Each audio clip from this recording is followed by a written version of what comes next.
Live from Fargo and serving you on TV, online, and on the go. This is Valley News Live at 5. Don't accept cash unless you're sure it's real. Police say there's a counterfeit money scheme hitting the valley. Watch out for phony $10s and $100 bills. Thanks for joining us tonight. Fargo police say that fake ones are being passed around, and it's been going on for the past couple of weeks. They believe there are two groups of people responsible and say they have identified a few people involved. Similar counterfeits have been passed around in West Fargo, Moorhead, and in Bismarck. Here are some surveillance photos of Bismarck police that they've showed us, and they're asking the public to look at. Police say these two suspects are involved with the counterfeit scheme.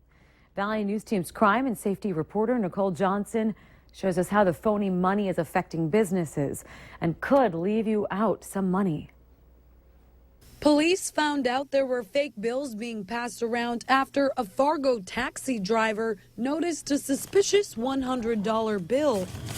Gas stations and convenience stores have taken a hit too. Hopefully they can, spot things that are inconsistent or anything like that. It's putting others on high alert, like Pound's co-owner Brandon Hers. We really don't run into the $100 bills, but no, we don't have one of those markers. We probably should now that I've caught wind of all this stuff. Being a new business owner, he says there's a lot of unexpected things that pop up. We're the guys that everybody comes to, and it's like, well, we never even thought of that. Like, now what do we do? Sometimes people want to deal strictly in cash, and that might put yourself out more at risk. And it could catch you off guard too. If you're taking money from people, double check it or simply don't accept it. If you bring in a $100 bill, we're not going to return you a real $100 bill. A hard hit for the whole community. That's people's wages that all of a sudden all the other revenue has to make up for, and so it's very tough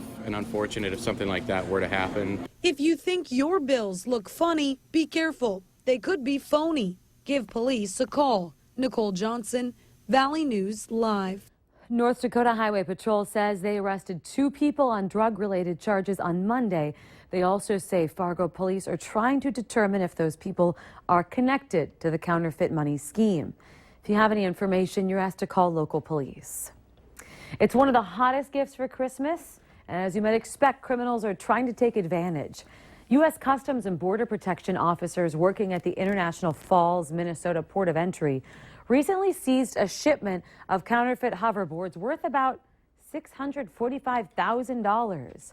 The officers found more than 1,600 of these Smart Balance hoverboard scooters and 90 motherboards with counterfeit trademark violations in a rail container. Customs officials say stopping the importing of counterfeit merchandise is a priority trade issue because it can damage the U.S. economy and threaten the health and safety of you. Well, we've got reports of slippery roads and freezing drizzle in parts of the valley. How will that impact our evening plans tonight? Let's talk to Hutch to find out. Hutch? Thanks so much, Stephanie. By just glancing at thermometers across the valley, you might say it's a heat wave by recent standards anyways, as temperatures have hit the mid-20s in Wahpeton, 20 Jamestown, 21 in Grand Forks and Fargo-Moorhead at 22 degrees this hour. It's cooler out toward Bemidji. Now, the radar not showing much, but I must tell you, we have fog, freezing drizzle, freezing fog. Yep, that's right. And that activity has slowly slid eastward tonight, with most of it focused in Lakes Country, from Park Rapids through Detroit Lakes, through Perham and toward Wadena, where we have visibilities under 1 mile. Be careful out there. Many of the off-ramps and on-ramps are extremely icy. Temperatures tonight in the FM area will be neck-cracking cool. Not cold, but just a little chilly. And it does look like we'll have north winds at about 5 to 10 miles per hour. And look at that haze and fog out there. You got to give yourself extra time. Yes. Be careful out there. Even though it's been fairly quiet as far as snowfall goes, we're still hearing plenty of reports of cars in the ditch. Ice cracking cool. That is really cold. It's pretty chilly. All right. Yeah. Thanks, Hutch. Well, ice fishing is a way of life here in the Midwest. Many anglers love the crisp white landscape. But for some, the litter and trash are a major drawback. Doug Lear with the North Dakota Game and Fish Department explains why cleaning up after yourself is just common sense. Some people tend to leave a little bit too much behind, whether it's fast food wrappers or cans or yeah, I mean, there's trash. And it just really, it doesn't seem like that big of a deal, but it takes away from what other people would like to enjoy, the peace, the serenity. Lear has some reminders for all you winter anglers, which includes picking up your trash and not dumping bait down fishing holes. He also says that winter anglers should mark spearing holes because they could be hazardous and dangerous to anyone who may not know they're there. And finally, he says if you see littering, report it. A 20-year-old Lemoore man is now facing charges of vehicular homicide after a crash that killed his passenger. Authorities say Roddy Genskow was drunk when he drove his truck off the road and hit a tree.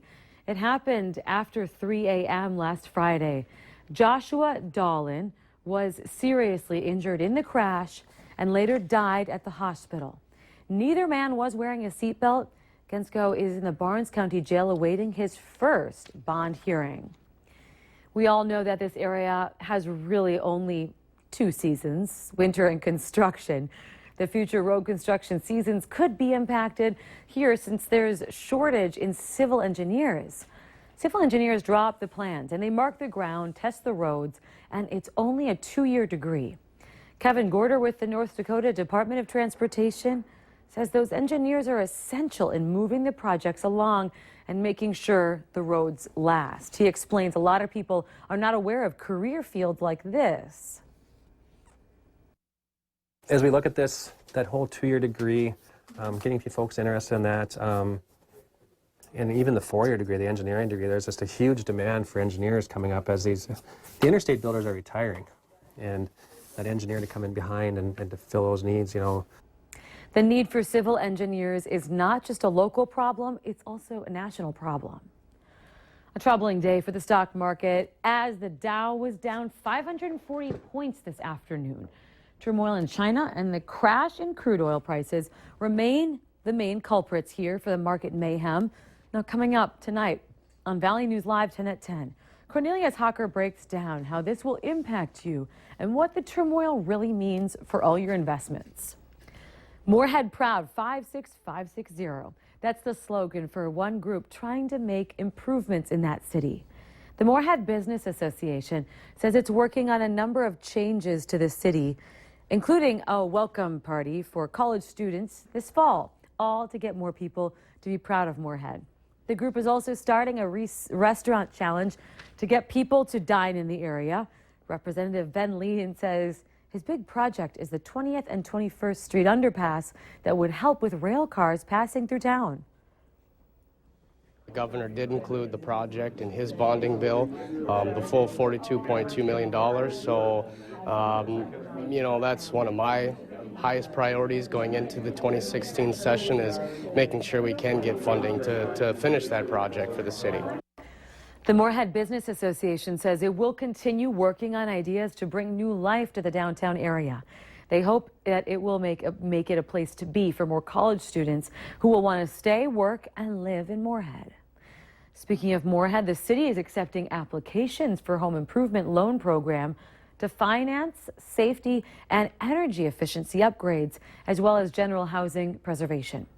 These federally funded loans for income-eligible residents have 0% interest, no monthly payments, and they only need to be repaid when you actually sell or move out of your home.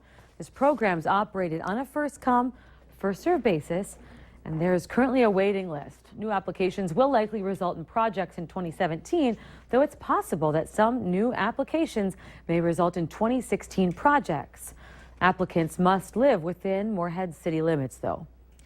Declutter your closet by getting rid of the clothes you don't need or you don't wear anymore.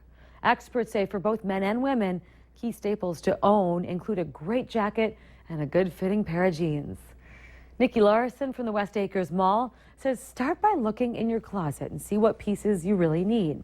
Items you should throw are ones that are worn out, things that don't fit well, and pieces that are no longer in style. Sometimes you're gonna clog your closet with things that, you know, you really want to hold on to because it's like, oh, I might wear them one day, but chances are you won't. It's better to just get rid of them, bring in pieces that you really know you're gonna wear all the time, and then go from there. For more fashion advice on what to keep and what you should toss out, go to valleynewslive.com and look for this story under the Valley Today tab.